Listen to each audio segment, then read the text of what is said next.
Our will. Let's just take a short class right now on what Trump talked about BRICS and de-dollarization, because a lot of people are talking about it and they've got it 100% wrong.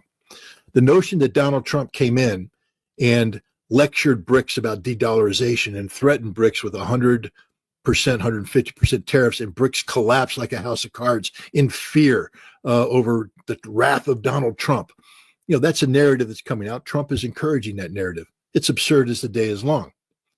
BRICS never wanted to de-dollarize. Vladimir Putin, who ran the BRICS summit last October, said, even as he presented the 100, whatever the hell that note was called, the BRICS notional money, he said BRICS isn't leaving the dollar. The dollar left BRICS. The problem isn't BRICS. China doesn't want to de-dollarize. India certainly doesn't want.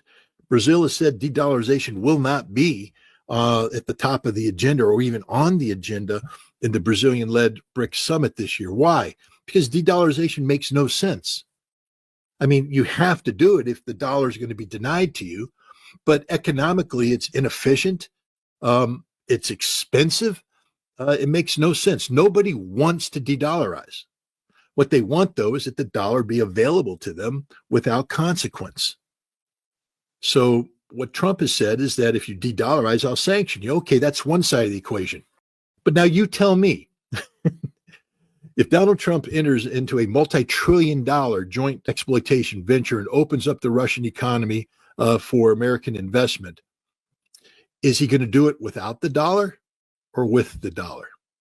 And we know what the answer is. It's with the dollar. The world is no longer ruled by men in black suits. The architects of power, the ones who whispered hard truths into the ears of presidents, are gone, fired, arrested.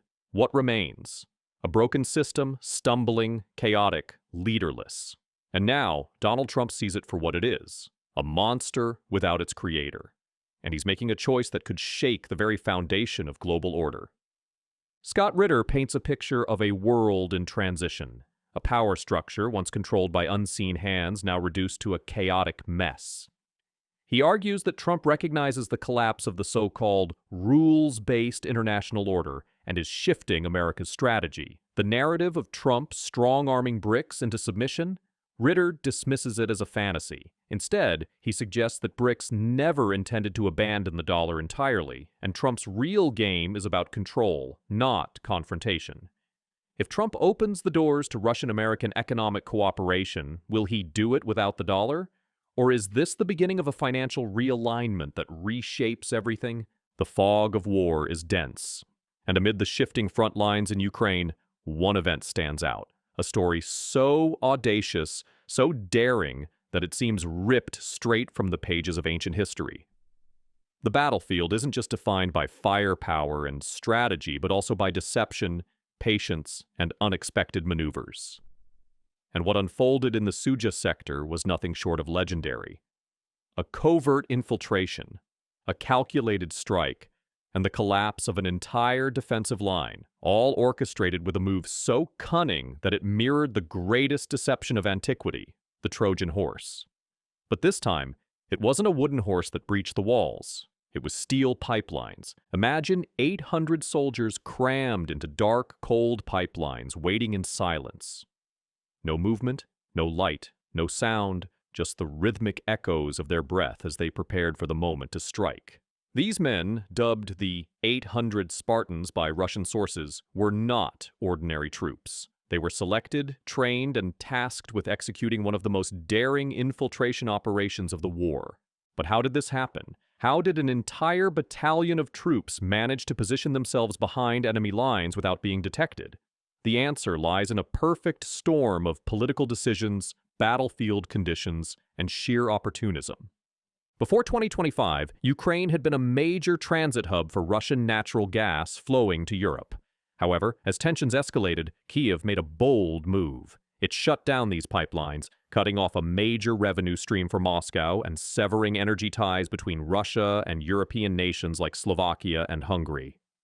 At the time, this decision seemed like a strategic masterstroke, depriving Russia of economic leverage. But what no one foresaw was that these very pipelines, now devoid of gas, would become a battlefield vulnerability, a gateway for an enemy incursion. The Russians saw the potential and devised a plan that would go down in military history. The now empty gas pipelines stretched across the front lines, running deep into Ukrainian-held territory. Normally, such infrastructure would be too dangerous to use, given the risk of residual gas or sabotage.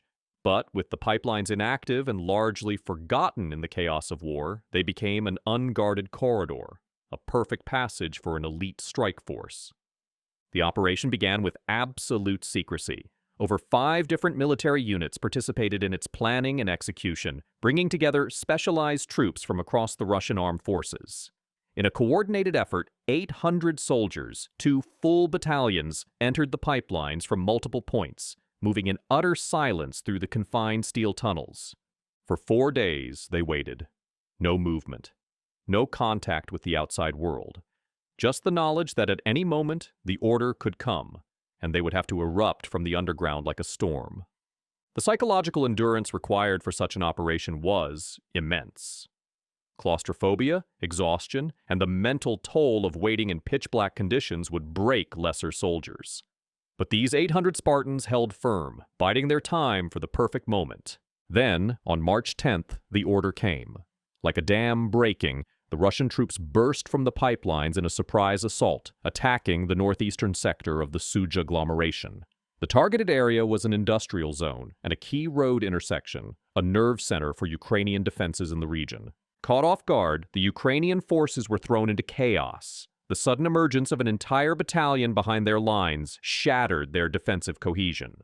Russian troops quickly secured the industrial zone and severed Ukrainian supply lines to Martinova, effectively isolating defenders in the region. With their supply routes cut and panic spreading through their ranks, Ukrainian forces had no choice but to retreat. In a matter of hours, their entire front line began to collapse. As Russian troops expanded their gains, Ukrainian units in the surrounding settlements found themselves cut off, their defensive positions suddenly untenable. Reports indicate that Ukrainian forces abandoned multiple settlements without putting up a significant fight, knowing that holding their ground meant certain defeat. Video footage from the battlefield shows Ukrainian troops withdrawing in large numbers, their movements frantic as they tried to escape the encroaching Russian forces. Some units managed to cross back into Ukrainian-controlled territory, but many were left behind, captured in the wake of the offensive. The psychological impact of this operation cannot be overstated. A single breach had set off a domino effect, leading to the fall of the Sudzha pocket. It was a textbook example of shock and awe, a sudden, devastating strike that shattered enemy morale and forced a retreat before a full-scale battle could even take place. By the end of March 10th, Russian troops had secured multiple settlements, raising their flags over captured buildings and broadcasting their success to the world. Footage shows Russian soldiers waving flags from rooftops, the once defended streets now firmly under their control. Military analysts began comparing the operation to the legendary stories of ancient warfare, both the 300 Spartans at Thermopylae and the Trojan Horse of Greek mythology. But this was not a battle fought with swords and shields. It was modern warfare at its most cunning.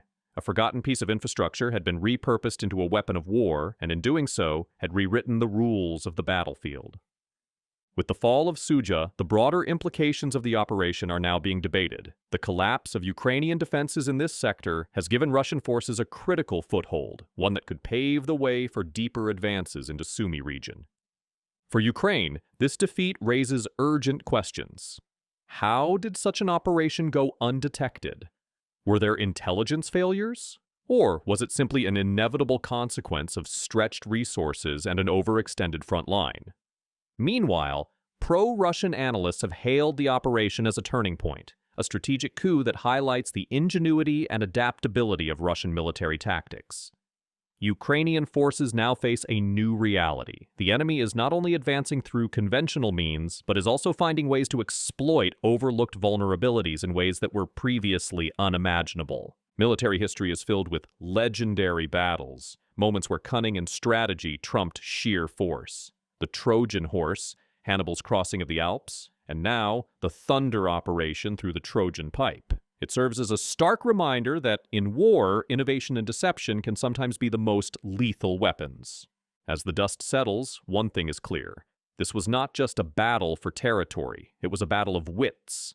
And in this case, The Russians played their hand with devastating effect. Ukraine must now respond, not just with firepower, but with vigilance. Because if history has taught us anything, it's that the next great deception could already be in motion.